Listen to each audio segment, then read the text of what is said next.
Deus te abençoe, meu amigo. Amém. Seja assim. Glória a Deus. Boa noite, igreja. Graça e paz do Senhor. Estamos aqui mais uma vez, nessa noite, para louvar ao Senhor, engrandecer o Senhor e continuar o nosso estudo de Atos. Estamos estudando o livro de Atos, com o encaminhamento, com a ideia de pensar sobre uma igreja que cai na graça do povo, uma igreja que se move pelo Espírito Santo. Na semana passada eu comecei a falar do capítulo 4, hoje a gente vai terminar ele. Se Deus quiser, vou recapitular rapidinho o que a gente falou na semana passada. A gente vê ali nos primeiros capítulos de Atos a formação dessa igreja que a gente chama de igreja primitiva. Uma igreja que é formada ali depois da presença de Jesus. Jesus vem, faz tudo o que fez, milagres, o evangelho, o reino de Deus, e ele sobe aos céus, e essa igreja, ele fala, ficar em Jerusalém até que vocês sejam revestidos de poder, e essa igreja começa a se formar, essa comunidade de discípulos, de pessoas que creem, que se reúnem em torno do nome de Jesus, né? E aí a gente passou por esses capítulos, no capítulo 1 a gente viu isso, no capítulo 2, predominantemente, a gente viu ali o Pentecoste, essa visitação do Espírito Santo, a igreja cheia do Espírito Santo. No capítulo 3 a gente começa a ver essa igreja avançando, indo para fora. O Newton falou sobre isso e trouxe o exemplo lá da cura. E, obviamente, na medida em que uma igreja cheia do poder começa a se manifestar no mundo, ela começa a sofrer também uma resistência. Então, no capítulo 4, foi o que a gente começou na semana passada, a gente começou a falar sobre a ideia da perseguição, que essa igreja ela começa a sofrer uma resistência, mesmo fazendo bem, mesmo trazendo cura, mesmo um homem lá que estava paralítico há muitos anos na porta da igreja, os apóstolos ali, eles têm ali a cura e isso não agrada aos líderes religiosos. Então a igreja começa a experimentar a perseguição, e eu falei na semana passada que um dos temas centrais desse capítulo, né, que é a pergunta que os líderes religiosos fazem para os apóstolos em nome de quem vocês estão fazendo isso? Então, no pano de fundo desse momento, o que era discutido com que autoridade, ou quem é a autoridade nesse momento? Lembra que eu recapitulei também rapidinho, de que Jesus vem, as lideranças religiosas não sabem como lidar, e ele faz milagres, e o povo, e eles tentam abafar Jesus e creem que na crucificação eles estão matando Jesus e matando tudo o que ele trazia, o evangelho, o reino de Deus, e isso não acontece. Jesus ressuscita, e mais do que Jesus ressuscitar, começa a surgir essa comunidade de pessoas que acreditaram naquilo, que acreditaram que Jesus não era um simples homem, ele era filho de Deus. Então, os discípulos reafirmam Jesus. E eu parei especificamente na semana passada, no ponto em que Pedro fala para eles que esse Jesus é a pedra angular, ou a pedra de esquina. E aí eu trouxe a ideia de que em construções antigas tinha esse conceito da pedra angular, né? Que era a primeira pedra, que ela era a base do que se fazia depois. Então tudo se encaixava a partir dessa pedra, todo o restante se alinhava. Isso que para nós pode parecer só uma ideia, Jesus é uma pedra angular, para aquela época era uma mudança completa de paradigma. Uma mudança completa, porque percebam, se a gente olha para a fé judaica, a gente enxerga alguns pilares, certo? A gente enxerga ali a lei, a Torá. Então, quais eram os meios de se aproximar de Deus a partir da fé judaica? Você tinha a lei, a Torá, então você tem que seguir a Torá. Você tinha o templo, a ida ao templo era um meio de você se aproximar de Deus. E não era um lugar que todos tinham acesso, por exemplo. Você tem a ideia dos sacrifícios e dos sacerdotes, que era quem organizava esses sacrifícios. Então, tinha todo um sistema religioso que era apresentado como um meio de se chegar a Deus. Então, você quer se aproximar de Deus? E no caso dos judeus, ainda tinha um outro elemento, que é o elemento étnico, né? Então, assim, se você é judeu, você é povo de Deus. Isso automaticamente excluía todo o restante do mundo. Só eles eram os escolhidos nessa lógica. Então, quando Pedro ele fala assim, então, tá vendo esse Jesus que vocês mataram? Ele é a pedra angular. O próprio Deus o levantou. O que ele está fazendo? Ele está dizendo, se o sistema judaico ele é baseado nesses pontos, que são pontos em grande parte excludentes, existe uma outra coisa, uma outra forma, e que é a única forma, que é o que a gente vai ver mais à frente, de se chegar a Deus. Então ele tira o sistema e bota uma pessoa. E, gente, todo sistema tem pessoas que o controlam, que se beneficiam dele. Então, se eu estou dizendo aqui, ó, esse sistema todo, que vocês são líderes, vocês são sustentados, vocês têm benefícios, vocês têm privilégios, então, cara, nada disso interessa mais. Agora Jesus é a chave, Jesus é a pedra angular. Isso bagunça a estrutura completamente, por isso eles não ficam muito satisfeitos com essa ideia. Então, os apóstolos trazem na pregação de que Jesus é o centro da mensagem da igreja. E como eu falei, isso bagunça eles, porque tira essa lógica de poder, porque esse Jesus que eles tentaram matar, tentaram apagar a mensagem, tentaram apagar da história, volta mais vivo do que nunca. Não só vivo porque ressuscitou, mas porque um monte de gente acreditou. Isso é um ponto importante, porque na medida em que essa comunidade vai crescendo, e a gente viu, por exemplo, que no início do capítulo 4 fala que já 3.000 pessoas mais ou menos acreditaram em Jesus, lá no evento do Pentecoste, e aqui já fala que se chegou a 5.000. Então assim, cara, esse negócio que a gente tentou abafar está se alastrando, não é possível. A gente matou o cara, e como eu falei também, aquela morte de crucificação, ela era uma tentativa de apagar, mas também uma tentativa de intimidar. Ó, quem continuar com esse discurso aí, é aqui que vai parar. E nem isso foi suficiente para parar a igreja. Então eles afirmam que Jesus é o fundamento, Jesus é o único caminho que leva até Deus. E já trazendo para os nossos dias, ainda nessa questão introdutória, hoje a gente vê muitas igrejas com mensagens assim mirabolantes, né? Assim, inventam coisas, conceitos, na tentativa de alguma forma tentar tornar o evangelho e a mensagem de Jesus algo mais palatável, mais fácil, mais legal de se entender. E a gente vê aqui que os apóstolos, mesmo numa perspectiva de perseguição direta, que é algo que a gente não enfrenta, pelo menos no Brasil, eles não abrem mão da mensagem. E a gente vê hoje muitas igrejas que, para ficar na hype, para alcançar, para ser mais famoso, para ganhar like na rede social, torcem a mensagem, torcem pontos, tiram de contexto, fazem coisas. E os apóstolos aqui, irmãos, não abrem mão da centralidade de Jesus. Não abrem mão de dizer, ó, esse Jesus é a pedra angular. Então, muitas vezes a gente vê a igreja quase que perguntando ao mundo o que ele quer ouvir. A gente vê em determinados discursos uma tentativa muito grande de adequar assim, e tornar as coisas fáceis de ouvir. Mas a gente, como igreja, a gente tem algo que é muito precioso que a gente não pode abrir mão, que é a mensagem do Evangelho, que é Jesus. Essa mensagem, essa verdade, essa realidade de que Ele é o centro da igreja, Ele é a pedra angular. Irmãos, isso é o que tem de mais poderoso. A filosofia, os conhecimentos, as ideias, elas complementam, mas tem algo que é o fundamento. Jesus é o Senhor, é o Salvador.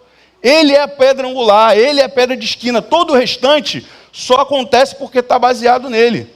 Quando a gente abre mão disso e tira esse fundamento, todo o restante vai ruindo. E vai virando uma outra coisa que não é mais igreja.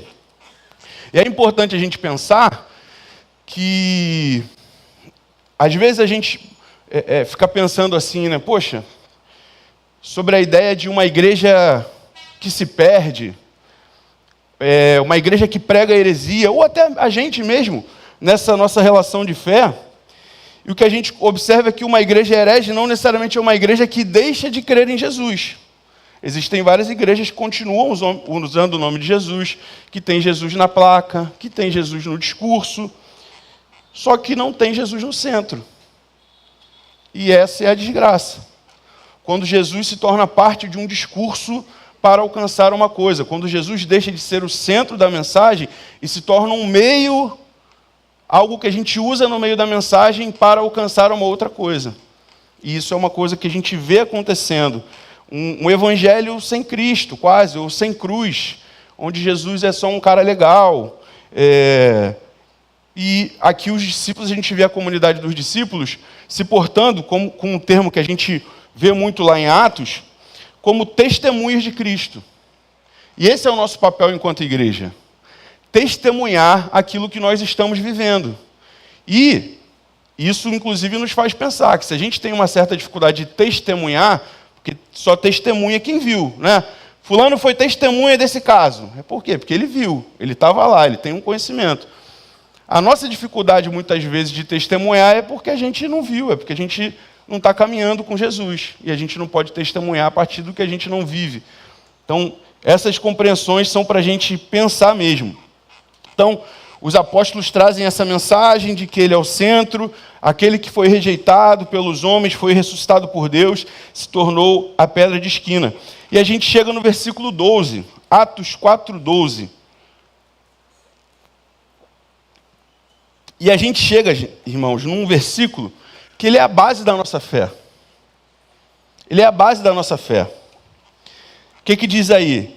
Não há salvação em nenhum outro, pois debaixo do céu não há nenhum outro nome dado aos homens, pelo qual devamos ser salvos. Então, os apóstolos eles estão fechando assim, na medida em que os líderes religiosos perguntam em nome de quem vocês estão falando, eles, cara, Jesus. E ele é o único caminho de salvação. Não tem margem para outra coisa. Jesus, irmãos, não é mais uma alternativa religiosa. A gente vive nessa sociedade de consumo, onde tudo é uma experiência de consumo, né? E às vezes a gente coloca Jesus como mais uma alternativa religiosa. Ah, eu gosto disso aqui. Ou às vezes a gente pega Jesus e tira dele aquilo que a gente gosta. E aí lê no texto, poxa, esse Jesus aqui que cura, ele é legal. Mas esse Jesus aqui que confronta, acho que não é bem assim não. Essa parte de Jesus eu não gosto. E a gente não percebe que quando a gente começa a tirar pedaços e escolher pedaços, a gente está colocando no lugar de Jesus um ídolo. Porque a gente está criando um Jesus à nossa imagem. Um Jesus que satisfaz as nossas expectativas. E toda vez que a gente vai para a palavra, para o evangelho, e a gente não sai confrontado, tem grande chance da gente estar se relacionando com esse Jesus que é uma narrativa que eu criei, uma imagem que eu criei. E a gente pode viver toda a nossa vida achando que está se relacionando com Jesus, mas está se relacionando com uma imagem que a gente mesmo criou. Então, o evangelho ele é radical, irmão. E tem um autor chamado C.S. Lewis, que ele tem uma fala muito interessante, que ele fala o seguinte, ó, e Jesus não afirmou que ele era Deus? Amém? Ele falou, ó, eu e o Pai somos um, Jesus afirmou que ele era Deus. E olha o que C.S. Lewis fala. Jesus, por afirmar que ele é Deus, ele não pode ser apenas um grande mestre. Que essa é uma fala que às vezes a gente tem. Jesus foi um grande mestre, um grande profeta, um grande pensador, uma grande personalidade. E aí C.S. Lewis ele faz uma análise interessante que ele fala o seguinte, ó, se ele só fizesse os milagres, talvez a gente poderia dizer isso, mas ele faz uma afirmação. Jesus afirma que é Deus. E aí se ele afirma que é Deus, ele chama de trilema, né? Porque tem a ideia de dilema. Aqui ele tem 3 opções. Então o que ele fala? Esse cara que fala que é Deus, tem 3 opções. Ou ele é lunático, ele é louco, ele está achando que é Deus, é lunático. Ou ele é mentiroso, porque ele sabe que não é Deus, mas afirma para se beneficiar de alguma forma. Ou ele é Deus. Então, coloca a gente diante de uma realidade de pensar de que qualquer tentativa de relativizar o discurso de Jesus, relativizar quem Deus é, coloca a gente nesse risco se ele é mais ou menos o que ele disse, a gente está dizendo que ele é mentiroso. Então, coloca a gente diante de uma realidade que, meu irmão, ou você crê em Jesus, ou você não crê. Não tem meio evangelho. Não tem evangelho self-service. Que você vai lá, escolhe, na hora que você está lá no self-service, né, e tem aquela parte da salada, tu passa longe da salada. Aí mistura a lasanha, com estrogonofe, com feijão, com não sei o quê, com feijoada. Mas salada tu passa longe. Então, não dá para fazer isso com Jesus. Ou você compra o pacote todo ou nada. Não tem essa opção. Então os discípulos deixam claro, salvação só em Jesus, Jesus é a base da nossa fé. Avançando aí para o versículo 13. Eu estou seguindo a mesma lógica da semana passada, que é essa lógica expositiva. Leia um bloquinho e a gente vai falando. Esse capítulo é muito rico. 13. Vendo a coragem de Pedro e de João e percebendo que eram homens comuns e sem instrução, ficaram admirados e reconheceram que eles haviam estado com Jesus. E como podiam ver ali com eles o homem que fora curado, nada podia dizer contra eles. Então o que diz o texto? Que os líderes religiosos pressionam eles, né? Eles são presos, são questionados e tal, e eles respondem dizendo quem Jesus é, que Jesus é o centro. Então a gente vê uma igreja, a gente vê aqui Pedro e João enfrentando a perseguição com coragem, não se intimidando diante da perseguição, não dizendo assim, não, calma aí, vamos negociar. Então, e eles mesmos falam, né, os líderes, não fala o nome desse Jesus não, para com esse negócio. E eles falam assim, cara, não tem como a gente fazer isso. A gente vai ver mais à frente. Então a gente vê que essa igreja, mesmo num cenário de perseguição, mas como ela é uma igreja cheia do Espírito Santo, movida pelo Espírito Santo, ela enfrenta as perseguições com coragem. E às vezes a gente, no menor risco assim de perseguição, de oposição, a gente já começa, não é bem assim. Às vezes a gente está, por exemplo, numa roda de amigos e a gente faz uma afirmação de fé. Alguém, mas não é bem assim não. Aí você, realmente, talvez não seja bem. Caraca, a pessoa só falou um e a gente já, para não ficar mal com o amigo, começa a negociar o discurso, começa a abrir mão de Jesus, começa a abrir mão da nossa fé. É muito fácil hoje em dia abrir mão da nossa fé. Qualquer argumento que parece um pouquinho lógico, a gente já é tentado tem razão. Mas muitas vezes, irmão, a artimanha do inimigo é juntar 3 verdades e botar uma mentira no meio e a gente compra o pacote completo. Então a gente precisa, se tem uma coisa que a gente precisa pedir a Deus nesse tempo é discernimento. Porque, gente, palavra bonita tem um monte. Você liga lá, abre o teu YouTube, você bota o tema que você quiser, você vai achar um monte de gente falando bonito. E a gente precisa ter discernimento de Deus, de ver que talvez no meio daquele monte de palavra bonita veio meia dúzia que não era tão bonita assim. E a gente comprou tudo. E a gente começou a tomar decisões na nossa vida a partir daquele pacote ali que a gente comprou. E a gente vê lá na frente que a nossa vida tomou um rumo ruim. Por quê? Porque a gente está comprando pacote sem reflexão, sem discernimento.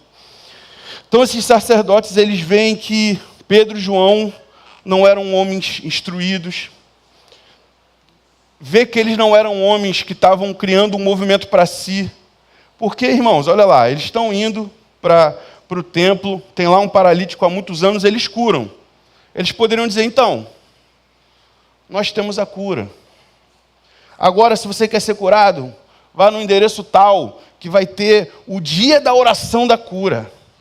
Agora, a sexta-feira da cura. Então, eles poderiam, agora a gente é o cara. E eles não fazem isso, eles apontam para Jesus.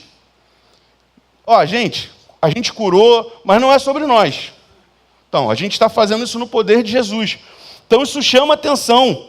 E a gente vê também hoje muita gente que, às vezes, Deus dá graça, cara. E vai lá e faz uma coisa legal, ou um milagre, fala bem, qualquer coisa. E no primeiro tapinha nas costas que ganha, já... Eita! Já estufa o peito, já fica forte, já... Irmão, a nossa vida, tudo que a gente faz deve apontar para Jesus. Tudo que a gente faz, por melhores que sejam as coisas que a gente faz, por melhores que sejam os nossos frutos, a gente precisa entender que a gente só frutificou porque a gente está conectado na videira. Fruto não é nosso. Não é a gente que faz. É Deus através de nós. E é interessante pensar que eles reconhecem que eles caminharam com Jesus. Isso é algo para a gente pensar, né? O que o mundo enxerga quando olha para a gente?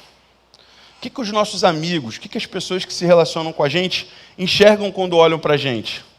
Será que as pessoas dizem assim, são pessoas simples, não falam difícil, mas são cheias de Jesus? Isso é uma coisa que a gente precisa se questionar. Quando a gente abre a boca, o que a gente fala, a mensagem que a gente carrega, ela aponta para quem? Ela está revelando quem? São os nossos próprios desejos, os nossos interesses, as nossas vontades, ou as pessoas veem em nós uma vida que honra Jesus no que a gente faz? E, irmãos, honrar Jesus não é algo que você faz na igreja. Na medida em que você age de forma correta, de forma honesta, na medida em que você faz o que é justo, você está honrando a Jesus. Você está apontando para Jesus. Então o mundo precisa ver isso. Precisa ver que a nossa vida, a gente precisa ter cheiro de Jesus. A gente precisa chegar e as pessoas, alguma coisa mudou, alguma coisa está diferente. Chegou num clima conturbado, num lugar cheio de guerra, todo mundo brigando com o outro, a gente precisa chegar cheio de paz. Precisa ser assim, é algo que não é nosso, não é a gente que tem, é o Espírito Santo que faz na gente, que enche a gente. Mas a gente precisa ter essa perspectiva de que o mundo olhe para nós e veja Jesus. Que as pessoas olhem para nós e queiram se aproximar de Jesus. Que as pessoas vejam a nossa vida e digam assim: eu quero ser como você. Paulo fala isso, irmão, sede meus imitadores como eu sou de Cristo. E a gente fica com medo de fazer essas coisas porque a gente não banca de viver o evangelho de verdade. A gente negocia, então a gente sabe que se olhar para a gente vai ver. E assim, é importante pensar que Paulo não fala isso numa perspectiva de perfeição. Ó, eu sou perfeito. Ele está trazendo que eu sou alguém que está buscando seguir a Jesus. Então olha para mim, vamos comigo.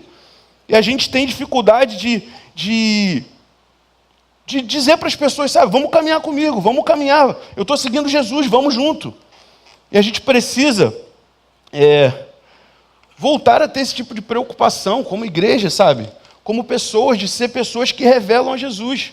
Como eu provoquei até no culto de domingo. A gente muitas vezes quer ser crente só dentro da igreja. E fora a gente faz o que a gente quer, mas a gente chega na igreja, a gente ativa a skin. Crente, levanta a mão, dá glória, roda e sai e é outra pessoa. A gente precisa ser a mesma pessoa, o mesmo Filho de Deus em qualquer lugar que a gente esteja. A gente precisa focar a nossa vida em Jesus e colocar Ele no centro. Amém? Então vamos lá para o versículo 15. Assim, depois de questionarem, ordenaram que se retirassem do sinédrio. Né? Os líderes falam para eles, sai. E eles perguntam entre eles, que faremos com esses homens? Todos os que moram em Jerusalém sabem que eles realizaram um milagre notório que não podemos negar. Olha o que está acontecendo aqui. Acontece um milagre, pessoas se convertem, eles chamam eles, em nome de quem que vocês estão fazendo? Em nome de Jesus. Questionam eles, e tiram eles e falam, gente, os líderes religiosos, esses caras realmente fizeram um milagre. Qual deveria ser o próximo passo? Pô, esse Jesus é de verdade. Não é? Fizeram um milagre. Disseram que foi feito em nome de Jesus. Automaticamente, num raciocínio meio que óbvio, pô, cara, esse Jesus é de verdade mesmo. Esse cara é o Filho de Deus, tem alguma coisa diferente. E eles não fazem isso. Por quê? Porque tem muitos interesses. Né? Tem muitos interesses. Eles tinham um projeto de poder. E dizer que Jesus era de verdade, era Filho de Deus, mexia com tudo ali. Então isso é importante a gente pensar, porque às vezes a gente como igreja, nessa tentativa de cair na graça do povo, de ser uma igreja relevante, a gente se ilude com os poderes do mundo e acha que eles vão ver o que a gente faz de bom e que o que eles vão ver vai ser suficiente para que eles acreditem em Jesus. Eles viram o milagre, eles viram as conversões. E ainda assim a conversa não foi para o caminho de, então a gente vai se converter. A conversa a gente precisa abafar esses caras, porque eles atrapalham o nosso projeto de poder. E a igreja muitas vezes acaba se colocando nessa perspectiva de fazer alianças, ou de tentar se impressionar com o poder, e não percebe que, cara, isso é só o Espírito Santo que pode fazer. Não é o nosso discurso que vai... A gente ouve, por exemplo, aquela fala clássica, né? O Brasil é do Senhor Jesus. E eu creio, irmão. Eu creio. Ele é o dono de tudo mesmo. Só que a gente se ilude e repete essas frases normalmente quando, um político vai lá e bota o Dia Nacional do Evangélico. Aí, Brasil é do Senhor Jesus. Aí alguém vai lá e bota o Dia Nacional da Bíblia. Alguém vai lá e faz a marcha para Jesus. E a gente se ilude com essas demonstrações de apoio, sem perceber que existe um projeto de poder, que muitas vezes está tentando usar a igreja e a gente vai junto. Por isso que, gente, a gente só pode focar em Jesus. Qualquer tentativa de amizade com poderes, com coisas assim, cara, a gente vai se perdendo. A gente não precisa do reconhecimento do mundo, irmão. A gente precisa do reconhecimento de Deus. A gente precisa ser fiel à nossa missão de pregar o Evangelho. É só isso. Jesus fala que o mundo nos odiaria. E a gente fica iludido quando alguém bate uma palminha e a gente acha, poxa, caramba, a gente está bem. A gente precisa recuperar o nosso discernimento de verdade e ver que o Evangelho é uma mensagem de confronto. O Evangelho é um desconforto para o sistema do mundo, para os planos de poder. Se está tendo conforto é porque tem alguma coisa errada. Porque a mensagem não está completa, porque a gente está abrindo mão da mensagem. Vamos lá para o 17. Todavia, olha o que eles dizem, né? Eles realmente fizeram um milagre. Todavia, para impedir que isso se espalhe ainda mais entre o povo, precisamos adverti-los de que não falem mais com ninguém sobre esse nome. Eles combinam isso. Então chamando-os novamente, ordenam-nos que não falassem nem ensinassem em nome de Jesus. Olha o 19. Mas Pedro e João responderam: julguem os senhores mesmo, se é justo aos olhos de Deus obedecer aos senhores e não a Deus. Pois não podemos deixar de falar do que vimos e ouvimos. Depois de mais ameaças, eles os deixaram ir. Não tinha como castigá-los, porque todo o povo estava louvando a Deus pelo que acontecera. Pois o homem que fora curado milagrosamente tinha mais de 40 anos de idade. E essa é a pergunta que a gente se faz como igreja. A quem a gente obedece? Na medida em que o mundo nos convida a mudar a mensagem, a flexibilizar a mensagem do Evangelho, a quem nós somos fiéis? A palavra, ao Evangelho, a Jesus ou às concessões? Ou às amizades, ou às alianças, ou, enfim, qualquer outra coisa, né? Essa é a grande tensão da nossa vida, se a gente serve a Deus ou a homens. Se a gente serve a Deus ou a nós mesmos. Porque às vezes é a gente que está brigando com a mensagem do Evangelho porque ela está pedindo a gente para mudar e a gente não quer mudar, a gente não quer abrir mão. Então esse questionamento que eles fazem, essa tentativa, é uma tentativa de calar a mensagem do Evangelho, e a gente é tentado isso. A gente é tentado a buscar sempre uma vida mais confortável. Porque, irmão, o Evangelho, ele nos convida muitas vezes a questões desafiadoras, em que a gente perde mesmo, assim, não tem como romantizar esse negócio. Tem hora que tem uma facilidade muito grande diante da gente, que não é do Evangelho, não é de Deus, não é correto, não é honesto, vai prejudicar alguém. E a gente precisa de coragem para dizer, eu não quero. E alguém fala assim, mas para de ser bobo. Mas todo mundo aqui faz. Poxa, mas é a oportunidade da tua vida, irmão. Às vezes é a oportunidade da vida de alguém, mas não é a sua. Se ela te desvia do caminho de Deus, se ela te tira do foco do Senhor, ela é muito mais perdição do que oportunidade. Óbvio que aquela oportunidade que vem para desviar a gente, ela não vem com cara feia. Ela vem com cara bonita, ela vem com cara de benefício. Ela vem com cara de coisa agradável. E a gente que precisa, assim, ter um senso de missão tão claro.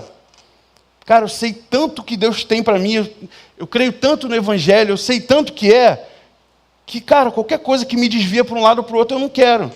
E a gente precisa ser radical nisso e não negociar, porque aquilo que começa como um pequeno desvio se torna um desencaminho enorme lá na frente. Aquilo que parece só uma concessãozinha, só um passinho para o lado, irmão, te faz se perder tanto, a ponto de daqui a pouco você estar lá na frente, olhar para trás e falar, caramba, como eu me perdi tanto. E foi aquela pequena decisão inocente, que parecia coisa boa, que parecia até de Deus, que parecia uma porta que o Senhor abriu, mas não era Deus. E a gente precisa ser confrontado pelo Evangelho a voltar à nossa vida e colocar o Senhor Jesus no centro. Essa é a grande mensagem desse capítulo. A autoridade sobre o mundo, sobre a igreja, sobre a nossa vida, se chama Jesus Cristo. Não tem nenhum outro meio. Ninguém, nenhum outro nos leva à salvação. Vamos para o capítulo, versículo 23. Esse trecho é muito interessante. Quando foram soltos, Pedro e João voltaram para os seus, voltaram lá para a igreja, e contaram tudo o que os chefes dos sacerdotes e os líderes religiosos lhes tinham dito. Ouvindo isso, levantaram a voz a Deus, dizendo: ó Senhor, Tu fizeste os céus, a terra, o mar e tudo o que neles há. Então, irmãos, Pedro e João chegam lá na comunidade e eles contam tudo, não é isso que o texto diz? Então eles contam, a gente estava lá, teve uma cura, mas teve perseguição, mas a gente foi preso, mas tentaram dizer para a gente não falar de Jesus, e a gente foi meio que ameaçado. Eles contaram tudo. E qual a igreja? Qual a resposta da igreja diante disso? Está aí no versículo 24. Ouvindo isso, levantaram juntos a voz a Deus. Então, como a igreja lida com a perseguição? Em oração. Dobrando os joelhos.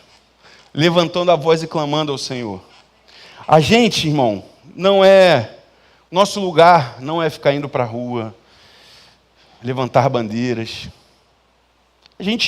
Nós somos cidadãos e, enfim, cada um faz o que quiser. Mas, irmão, a arma da igreja é a oração.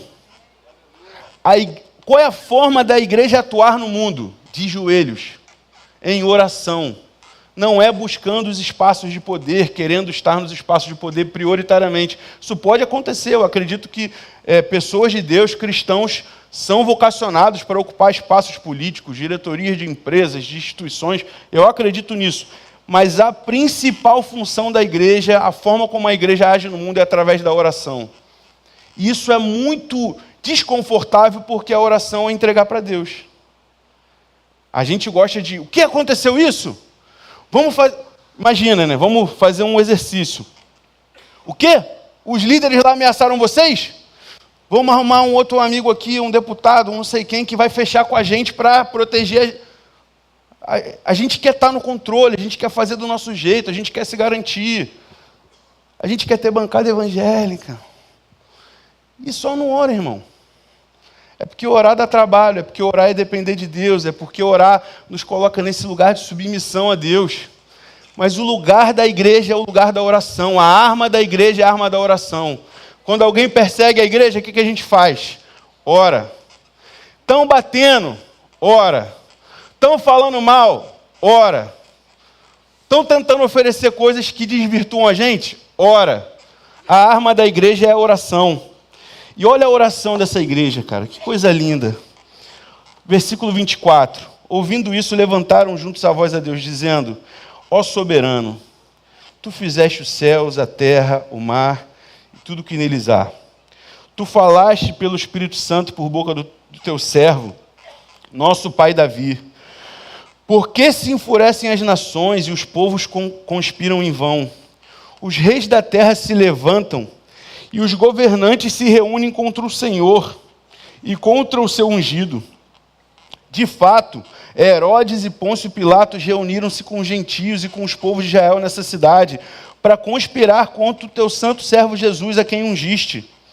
Fizeram o que o teu poder e a tua vontade havia decidido de antemão que acontecesse. Olha o que essa igreja está orando. Primeiro, Senhor, Tu és soberano. Nada disso que está acontecendo te surpreende. Deus não tomou um susto no céu quando viu que estavam perseguindo a igreja.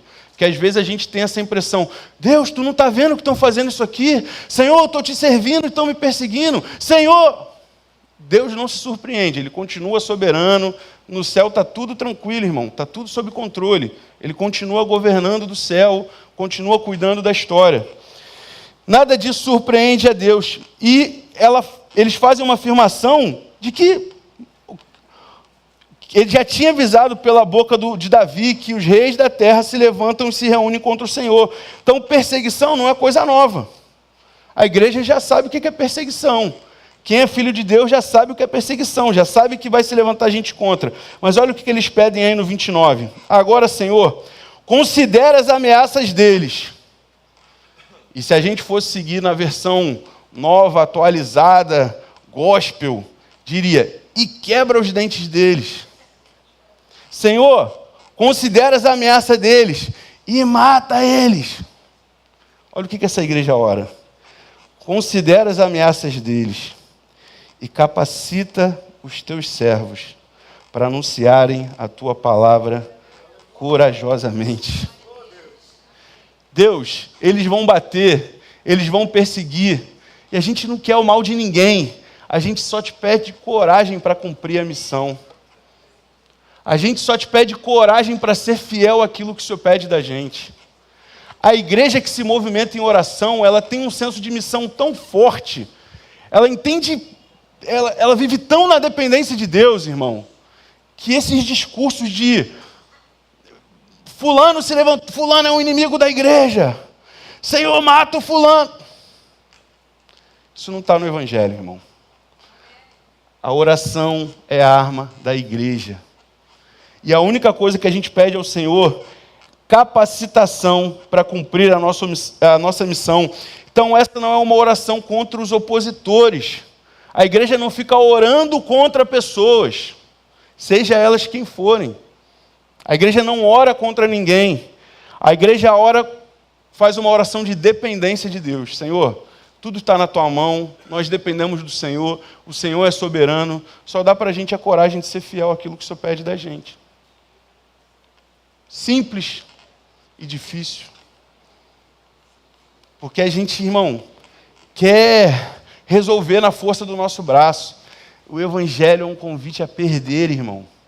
O que Jesus fala lá? Se te derem o tapa numa face, dá outra. E a gente vai falar disso, as pessoas falam, não, nesse dia aí Jesus pegou pesado. Não era bem assim, não. Mas é isso mesmo que Jesus disse. Que a gente precisa assumir prejuízos. A gente precisa abrir mão de confortos. Porque toda vez que a gente busca o conforto, a missão fica em segundo plano. Toda vez que a gente deixa de pedir a Deus coragem de cumprir a missão e pede para destruir o outro, para acabar com o outro, a gente está se perdendo da nossa missão. A gente está tentando lutar com as armas do mundo. E as nossas armas são espirituais. As armas da igreja são armas espirituais. O que diz lá? Que não é carne nem sangue, não é contra carne nem sangue que a gente luta. Então, se alguém de carne e sangue, irmão, já não é nosso inimigo. A gente já parte desse princípio. A igreja do Senhor precisa entender e voltar a esse lugar de oração. Irmãos, a gente precisa orar mais. Ainda bem que o Romão falou que domingo de manhã vai ser oração, né, Romão? Então já está dando um spoiler da pregação de domingo de manhã. Oração. Irmão, se a gente orasse mais, se a gente só orasse mais, as coisas seriam diferentes. Sabe por quê? Porque a oração, eu falei disso no domingo também, não é um meio de fazer Deus fazer o que a gente quer. É um meio da gente se adequar à vontade de Deus. Então, se a gente ora, a gente vai entender o que Deus tem para a gente. Se a gente ora, a gente não vai ficar brigando guerras que não deveriam ser nossas. Se a gente ora, a gente para de perder tempo com coisas que a gente não deveria perder tempo. Então, a oração, irmão, a gente está aqui, todo torto, todo errado. A gente vai orando e Deus, vai alinhando a gente, vai moldando a gente, né? O que Jeremias fala lá, né? O olheiro moldando o vaso. A oração é esse processo onde Deus vai moldando a gente. E vai apertando, e vai pressionando, e a gente ora, pede uma coisa, e Deus diz não. E a gente chega para Deus com uma lista, e Ele fala, você está pedindo o quê? Eu já te pedi para você resolver isso na tua vida, tu não resolveu, aí tu, opa, calma aí, então não vou pedir nada agora. A oração é esse processo onde Deus vai transformando a gente. E a igreja precisa ser esse lugar, esse povo que se move pela oração, principalmente, gente. A gente precisa orar mais. A gente precisa orar pela nossa casa, pela nossa família, pelo nosso país. Orar mesmo. Coisa de crente. Sabe? Porque às vezes a gente quer fazer determinados papéis e deixa de fazer o nosso papel, que é orar. A gente quer ir lá, quer protestar, tudo isso é importante. Mas, irmão, não espere do político, do seu, que vai orar. Quem vai orar tem que ser a gente. A gente quer fazer o papel do outro, deixa de fazer o nosso papel. Que o Senhor nos convide a ser uma igreja que ora. Que Betânia seja uma igreja de oração. Uma igreja de oração, uma igreja que se dedica na oração. Que busca na oração. Que se movimenta na oração, que encontra o outro, estou orando por você. Queria ouvir mais pelos corredores da igreja, irmão, estou orando por você. Naquele tempo que às vezes a gente gasta ali, antes de começar o culto, para na cantina, vem fazendo aquela fofoquinha no corredor até chegar aqui, a gente podia estar falando, irmão, vou orar por você. Ao invés de estar fazendo uma fofoquinha santa, que não existe fofoquinha santa, né, irmão? Queria te avisar isso hoje. Tem uns irmãos, não, uma fofoquinha santa, não existe. Estou te dando essa informação hoje. Fala, Deus! Estamos caminhando para o final, no versículo 31. Depois de oraram, depois que eles fazem essa oração pedindo a Deus coragem, capacitação para cumprir a missão, depois de orarem, tremeu o lugar em que estavam reunidos. Todos ficaram cheios do Espírito Santo e anunciavam corajosamente a palavra de Deus. Aqui a gente vê só nesse capítulo uma segunda menção a ser cheio do Espírito Santo, né? Primeiro Pedro, quando eles questionam lá, diz que Pedro, cheio do Espírito Santo, responde. E agora diz que essa igreja, quando ora, acontece alguma coisa, eles são cheios do Espírito Santo. Então, uma igreja que ora é uma igreja que tem clareza do seu propósito. Clareza de proclamar o Evangelho do Senhor. E quando a gente ora, irmãos, se colocando nesse lugar de dependência do Senhor, a gente tem uma coragem inabalável. A gente tem clareza do que a gente deve fazer. Uma igreja que ora, ela sabe o que tem que fazer. Ela sabe nas guerras que vai entrar e sabe no que não deve se meter. Finalizando, irmãos, esse capítulo, esse trecho, a nossa força como igreja, o nosso poder, a autoridade está no nome de Jesus. Não é de ninguém, não é de nenhuma aliança, não é de nada. Nós não podemos nos iludir com os poderes do mundo. Nós não podemos nos iludir com as alianças do mundo. A gente precisa orar. Se alguém chegar e falar, estou com essa demanda, ora. Ora. Estou com essa dificuldade, ora. Estou querendo isso, ora. Irmão, cara, se a gente sair daqui essa noite, e a gente, estou falando a gente, tá? Eu estou me incluindo. Se a gente sair daqui nessa noite, guardando no coração, de que pode subir, pessoal do louvor, que a gente precisa orar mais, irmão, já valeu a pena estar aqui nessa noite. Se a gente começar a ter uma postura de igreja que ora, se a gente começar a ter uma postura de diante dos problemas, diante das dificuldades, ao invés de brigar, ao invés de bater boca, ao invés de questionar, ao invés de querer brigar, a gente orar, irmão, a gente já vai ser uma igreja diferente. Que o Senhor levante em Betânia uma igreja que ora. Ô, irmão, se a gente gastar o nosso tempo na oração, meu irmão, se a gente gastar tempo na oração, meu irmão, o Senhor vai mudar tanto a gente vai ser tão transformado, a gente vai ser tão diferente, a gente vai ser tão frutífero, aquilo que a gente botar a mão para fazer como igreja vai dar tantos frutos, se a gente fizer isso em oração, em dependência de Deus, em confiança do Senhor. Irmãos, que Jesus seja o centro da nossa igreja, que a oração seja o lugar onde a gente se encontre, que a nossa comunhão seja baseada em Jesus, na oração. Semana que vem a gente vai continuar falando como vivia essa igreja. Vamos terminar o capítulo 5, se Deus quiser. Em nome de Jesus, eu quero te pedir para ficar de pé.